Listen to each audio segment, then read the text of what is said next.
సంవత్సరాలు లేకుండా హ్యాపీగా 18 సంవత్సరాలు జరుపుకొని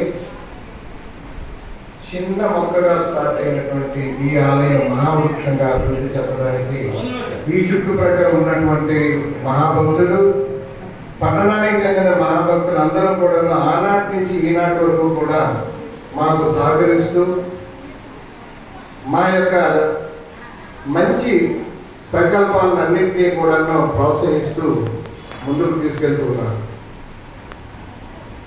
అయితే ఈరోజు ప్రత్యేకమైన రోజు, కరెక్ట్గా 18 సంవత్సరాలు నిండిన రోజు. దానికి ఒక చక్కనైనటువంటి మధురమైన సంపూర్ణమైనటువంటి దైవాంశ జిజ్ఞాస కలిగినటువంటి వాళ్ళతో ఒక ప్రోగ్రాం పెట్టాలి, ఎటువంటి వాళ్ళతో అయితే బాగుంటుంది అనేటప్పుడు మా శంకర్రావు గారు మా ఆత్మ దేవుడు వాళ్ళ చేత పెట్టిందామండి అంటే అంతకంటే ఇంకా మహాత్భాగ్యం కూడా ఏముంది. ఆ పండిట్ శ్రీ గురుదేవ్ రవిశంకర్ గారు ఈరోజు ప్రపంచాన్ని చక్కనైనటువంటి శాంతి సహృద్భావంతో కూడుకున్నటువంటి ప్రపంచ నిర్మాణాన్ని కోసం కృషి చేస్తున్నటువంటి అటువంటి మహానుభావుల యొక్క శిష్యుల చేత ఇక్కడ పాటించడం ఎంతో భాగ్యంగా భావించి వారికి రాగలరా అంటే వస్తారు చెప్తానన్నారు, ప్రయత్నం చేశారు. మీ అందరూ దానికి అంగీకరించి ఈరోజు మా యొక్క కోరికను మళ్ళించి ఇక్కడికి వచ్చి ఇంత రంజకంగా మనోరంజకంగా హృదయపూర్వకమైనటువంటి హృదయాంతరాల నుంచి కూడా మీ భక్తి పారవస్యాన్ని మీరు పాడుతూ ఉంటే మాలో భక్తి పారవస్యం మరింత ఉప్పొంగుతోంది. ఇప్పుడు ఒక హనుమంతుడి పాట విన్నాను, జయ హనుమాను గురుదేవుని నాయడ అనే పాట ఎవరు పాడారో కానీ మా గుప్తా గారు అది ఎవరైతే ఆ రికార్డింగ్ జరిగినటువంటి ఆ పాట ఆ సింగర్ ఎవరున్నారో అట్లాగే అచ్చం వచ్చింది, అంటే మిమిక్రీ కూడా వచ్చినట్టుగా వచ్చింది అన్నమాట. అట్లానే అన్ని పాటలు కూడా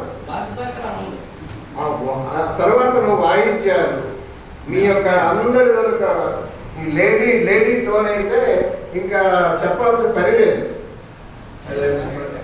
జానకి గారు, సుశీల గారు వారి తాలూకా పాటల్ని మించినట్టుగా అనిపించింది. మేము బయట కూర్చొని ఇక్కడైతే మీ ఎదురుగా కుర్చీల్లో కూర్చోవాలి, మీరు కింద కూర్చున్నారనే భావంతో నేను అక్కడి వరకు వెళ్ళినమాట వెనక్కి వెళ్ళిపోయి వెనక్కి కూర్చొని విన్నాను. ఎందుకంటే మీరు భక్తులైనటువంటి మీరు నేల మీద కూర్చుంటే, మేము కుర్చీల మీద కూర్చుంటే కరెక్ట్ కాదు. నేల మీద కూర్చొని అంత ఓపిక లేకపోవడం వల్ల దూరం వెళ్ళడం జరిగింది. బ్రహ్మాండమైనటువంటి ఈరోజు ఈ కార్యక్రమం మేము అనుకున్న దానికంటే చక్కనైనటువంటి పవిత్రతని మా ఆలయానికి అందించింది. కాబట్టి మీ అందరికీ మా యొక్క హృదయపూర్వకంగా మా కమిటీ అందరి తరఫున, బాబాలందరి తరఫున, ఇంకా ఇచ్చటి భక్తుల తరఫున, మా సేవకులైనటువంటి మా అక్క చెల్లెమ్మలు ఎవరైతే మీతో మీ పాటల్లో వారి తాలూకా శృతిని కలిపారో వాళ్ళ తరఫున మీ అందరికీ మరొకసారి హృదయపూర్వక ధన్యవాదాలు తెలియజేసుకుంటూ సెలవు తీసుకుంటున్నాను. నమస్కారం. దీనిలో పార్టిసిపేట్ చేసిన అందరికీ కృతజ్ఞతలు చెప్తూ, ఈ విధంగా మాకు ఆర్ట్ ఆఫ్ లివింగ్ టీచర్లు రేణుకా గారు మరియు సురేందర్ గారు ఇచ్చేశారు. దానికి సందర్భంగా మా ఆర్ట్ ఆఫ్ లివింగ్ వెన్నుముక అయిన భజన వెన్నుముక చౌదరి శ్రీనివాసరావు గారు, ఆయనే ఎక్కడ ఆర్ట్ ఆఫ్ లివింగ్ భజన అంటే అన్నీ ఆయనే. ఒకవేళ ఏదైనా ఎవరింట్లో మైక్ లేదంటే ఆయన వెనక్కి ఒక మైక్ పట్టుకొని, ఆయన మైకులు పట్టుకొని వాళ్ళ ఇంటికి వెళ్ళి మరీ భజన చేసి వాడి సంతృప్తి పడితే వస్తారు. అంత డెడికేట్గా చేస్తారు. తర్వాత మాకు రెడ్డి గారు ఉన్నారు, మా సీనియర్ వాలంటీర్. ఎక్కడ ఇదేదో రాముడు ఎక్కడ ఉంటారు, హనుమంతుడు ఎక్కడ ఉంటున్నట్టుగా ఆర్ట్ ఆఫ్ లివింగ్ భజన ఎక్కడ ఉందంటే రెడ్డి గారు అక్కడ ఉంటారు. ఎలాంటి దగ్గరైనా ఎలాంటిదైనా చేస్తారు. ఈ సందర్భంగా హార్మోనిస్ట్ మన పేరండి బాబురావు గారు చాలా చక్కగా అందించారు. మా మేషారు కలిగిపట్నం నుంచి ఎంతో శ్రమకు వచ్చి ఈ కార్యక్రమానికి ఇచ్చి మమ్మల్ని ఆనందించారు. తబలా ఆర్టిస్టు మా సత్యం ఒకటి, ఇప్పుడు వచ్చిన డెవలప్ ఆర్టిస్ట్ చాలా బాగా మాకు సహకారం అందించి చాలా రెచ్చగట్టించారు. ఈ సందర్భంగా మా చిన్న చిరు కానుక తీసుకోవాల్సిందిగా కోరుతున్నాం. నా ప్రెసిడెంట్ భాస్కర్ రావు గారు, మాకు తెలిసి మేషార్ గారు చెప్పారు, కలిగిపోయిన మేషార్. సరే మొత్తానికి మీ పేరు చెప్పండి. ఇంకా అంటే లాస్ట్ బట్ లీస్ట్ అన్నట్టుగా నేను అదే చెప్పబోతున్నాను. ఇంకా మాకు ఈరోజు హనుమాన్ జయంతి, గుప్తా గారు ఎక్కడ ఉన్నారు? గుప్తా మనసులో అలా ఉంది, ఎందుకంటే ఆ పాట ఆయన నోటంటే వినాలని, ఆ హనుమంతుడు ఎప్పుడు ఆయన పిలుస్తాడని ఎదురు చూసాం. ఆటోమేటిక్ గా లాస్ట్ లో ఆయన రావడం, ఇంకా ఇది ఎంతో రతికెచ్చడం మాకు చాలా ఆనందంగా ఉంది. ఈ సందర్భంగా ఒక చిన్న సత్కారం చౌదరి శ్రీనాథ్ అలా సాల్వ్ పట్టించారు.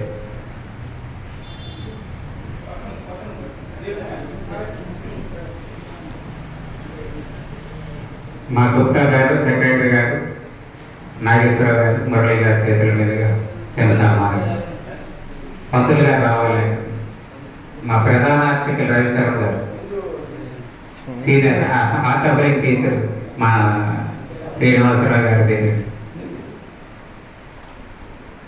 అలా షిరిడి సాయి విగ్రహం వచ్చాను, షిరిడి సాయి బాబు ఇక్కడ